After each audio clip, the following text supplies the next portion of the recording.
দুই বোনই army officer ছিল। তাদের মোটেও ধারণা ছিল না যে আজ তাদের বাড়ি আর মায়ের সাথে এমন একটা দুর্ঘটনা ঘটতে চলেছে যা শুনে আর দেখে তাদের পায়ের তলার মাটি সরে যাবে। সকাল সকাল গ্রামের জমিদার বুলডোজার নিয়ে এলো আর তাদের বাড়ি ভাঙতে শুরু করলো। মা লক্ষ্মী দেবী কাঁদতে কাঁদতে তার কাছে মিনতি করতে থাকলো, সাহেব, আমার বাড়ি ভেঙো না, এটাই তো আমাদের একমাত্র আশ্রয়। কিন্তু জমিদার তার কোনো কথাই শুনল না, আর কিছুক্ষণের মধ্যেই পুরো বাড়িটা ভেঙে রাখল। সেখানেই একটা ছেলে এই সব মোবাইলে রেকর্ড করছিল। কিছুক্ষণ পর সে ভিডিওটি সোশ্যাল মিডিয়ায় পোস্ট করল। দেখতে দেখতে সেই ভিডিও ভাইরাল হয়ে গেল, আর বড় বোন ক্যাপ্টেন সঙ্গীতার মোবাইলে পৌঁছে গেল। ভিডিও দেখেই সঙ্গীতা আর তার ছোট বোন লেফটেন্যান্ট অক্ষিতা তৎক্ষণাৎ ছুটি নিয়ে বাড়ি পৌঁছালো। আর তারপর জমিদারের সাথে তারা যা করল তা দেখে পুরো গ্রাম হতবাক হয়ে গেল।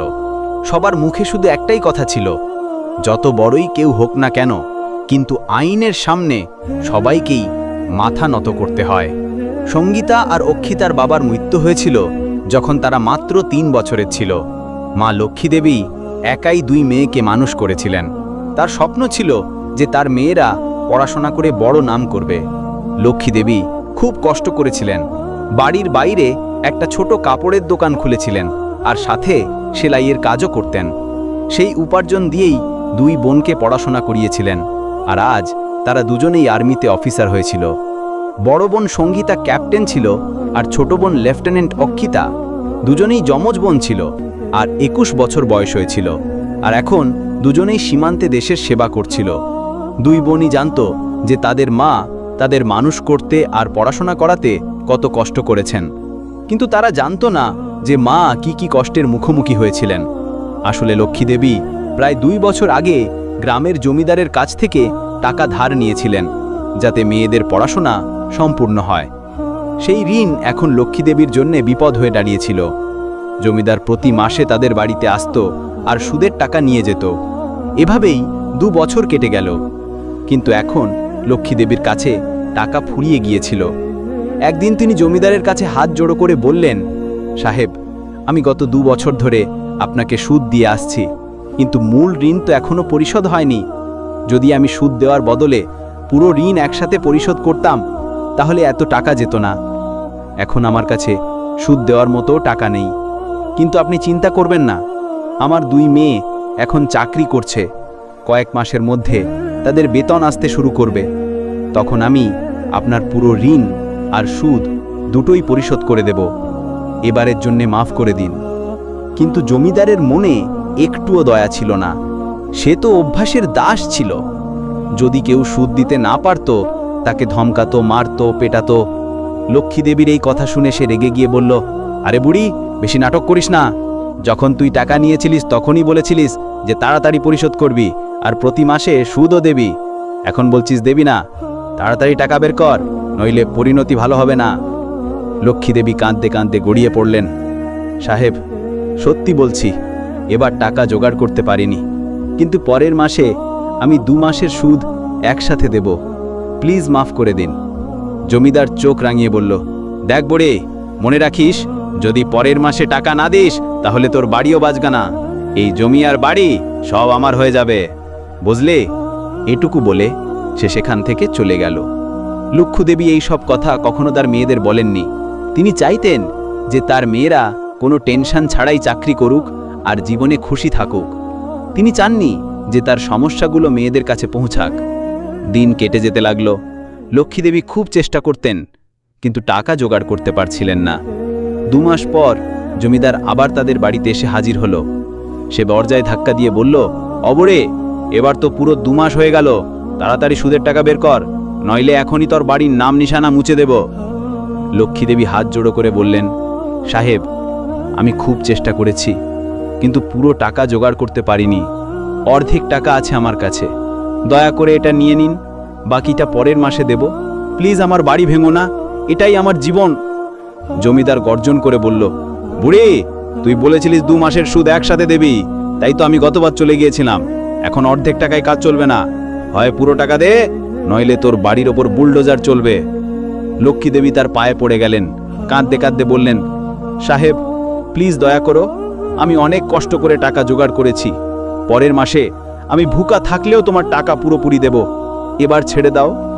জমিদার হাসি ঠাট্টা করে বলল, ঠিক আছে, এবারও ছেড়ে দিচ্ছি, কিন্তু শোনবড়ি, পরের বার যদি পুরো টাকা না দিস তাহলে তোর বাড়ি উজাড় করে দেব, বুঝলে? আর এখন যে অর্ধেক টাকা আছে তা দিয়ে দে। এটুকু বলে সে টাকা নিয়ে সেখান থেকে চলে গেল। লক্ষ্মীদেবী চোখের জল মুছতে মুছতে দরজার চৌকাঠে বসে পড়লেন। তার মন ভেতর থেকে ভেঙে গিয়েছিল, কিন্তু তবুও তিনি তার মেয়েদের কিছু বলেননি। দিন এভাবেই কেটে যাচ্ছিল। ওদিকে সঙ্গীতা আর অক্ষিতার কাছে একটুও খবর ছিল না যে তাদের মা কি কষ্টের মধ্যে দিয়ে যাচ্ছেন। এদিকে লক্ষ্মীদেবী কখনো তার মেয়েদের বিরক্ত করতে চাননি। তিনি চাইতেন মেয়েরা শুধু তাদের কাজ আর ভবিষ্যতের দিকে মনোযোগ দিক। তাই তিনি তার সব দুঃখ মনে চেপে রেখেছিলেন। কিন্তু সময় কারো জন্য অপেক্ষা করে না। তারপর একদিন জমিদার আবার বাড়িতে এসে হাজির হলো। সে রাগে চিৎকার করে বলল, বুড়ি, এবার 2 মাসের সুদ বের কর, এবার টাকা না দিলে পরিণতি খারাপ হবে। লক্ষ্মীদেবী কাঁপতে কাঁপতে বললেন, সাহেব, আমি অনেক চেষ্টা করেছি, কিন্তু পুরো টাকা জোগাড় করতে পারিনি। বাড়ি চালাতে হয়, দোকানও আছে, উপার্জনও ভালো হচ্ছে না। আমি পরের বার নিশ্চিত তোমার পুরো টাকা দেব। প্লিজ এবার মাফ করে দাও। আমি নিজে তোমার বাড়িতে এসে টাকা ফেরত দেব। কিন্তু এবার জমিদারের ধৈর্যের বাঁধ ভেঙে গিয়েছিল। তার মনে একটুও দয়া ছিল না। রাগে সে লক্ষ্মীদেবীকে জোরে একটা থাপ্পড় মারল, এত জোরে যে বৃদ্ধা মা টলমল করে পড়ে গেলেন। লক্ষ্মীদেবী কাঁদতে কাঁদতে বললেন, সাহেব, আমাকে মাফ করে দাও। আমি পরের বার পুরো টাকা ফেরত দেব, শুধু একটু সময় দাও। পাশের লোকজনও সেখানে জড়ো হয়েছিল, কিন্তু কেউ এগিয়ে এলো না। সবাই জানতো যে জমিদার খুব প্রভাবশালী আর রাগী মানুষ। তার বিরুদ্ধে কথা বলা সাহস কারো ছিল না। জমিদার রাগে ফোন ঘুরিয়ে বুলডোজার ডেকে পাঠালো। কিছুক্ষণের মধ্যেই বুলডোজার এসে গেল। সে গর্জন করে বলল, আজই এর বাড়ি ভেঙে দাও, এখন এই বাড়ি আমার, আমি যা চাই তাই করব। এটা শুনে লক্ষ্মীদেবীর পায়ের তলার মাটি সরে গেল। তিনি কাঁদতে কাঁদতে তার পায়ে পড়ে গেলেন, সাহেব, এমন করো না, এই বাড়ি আমার সবকিছু।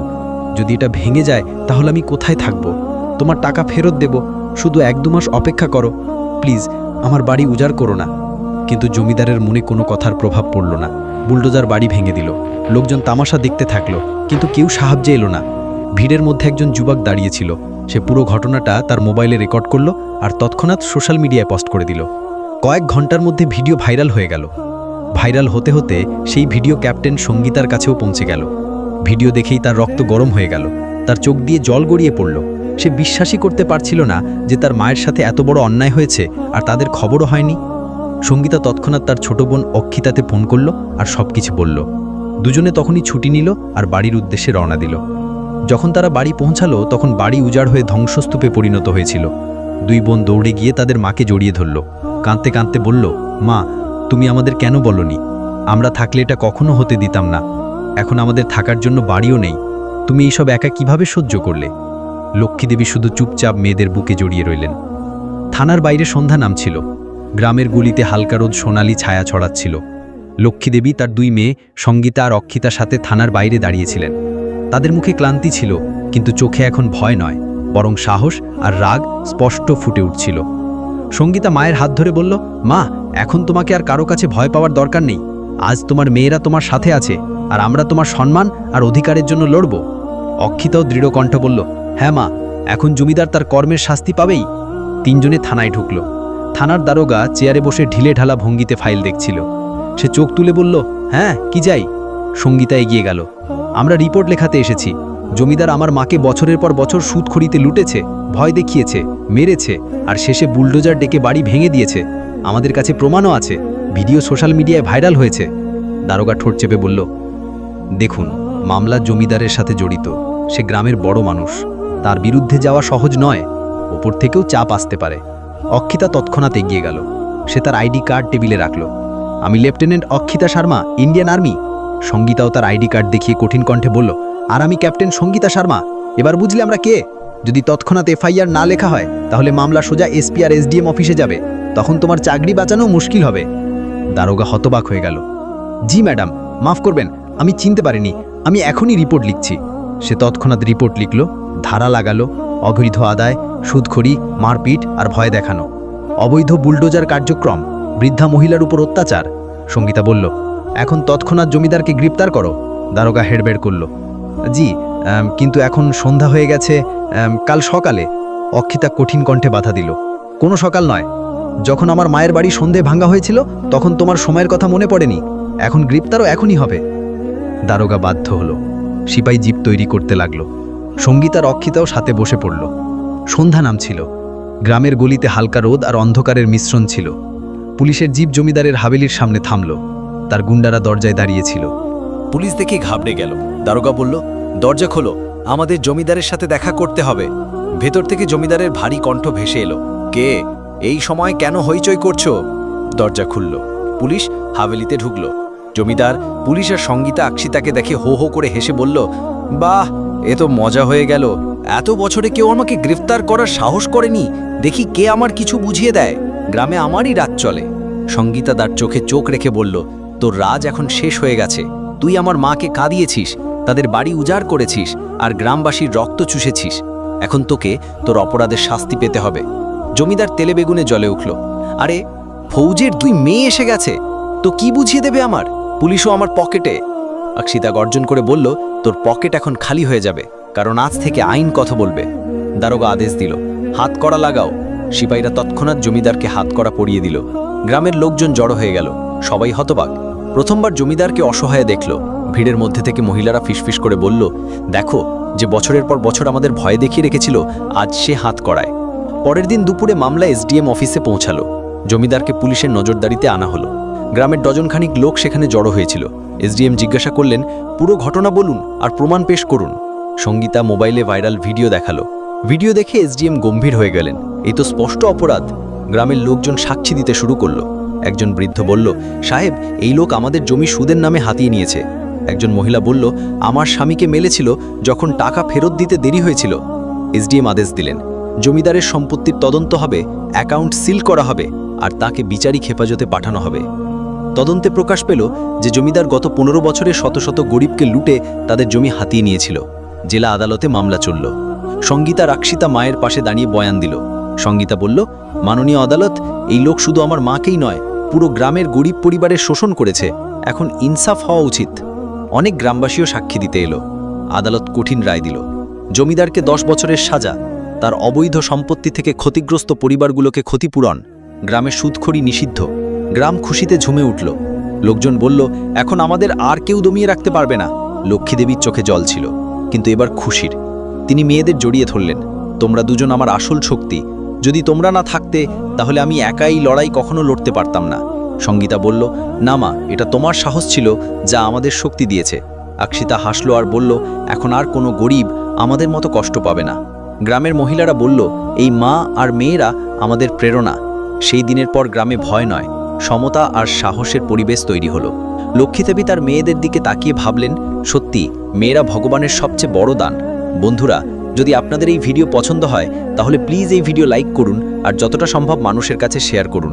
আর হ্যাঁ, আমাদের ভিডিও প্রায় 98% লোক সাবস্ক্রাইব না করেই দেখে। তো প্রিয় বন্ধুরা, আমাদের চ্যানেলটি সাবস্ক্রাইব করি, আমাদের পাশে থাকুন। ধন্যবাদ সবাইকে।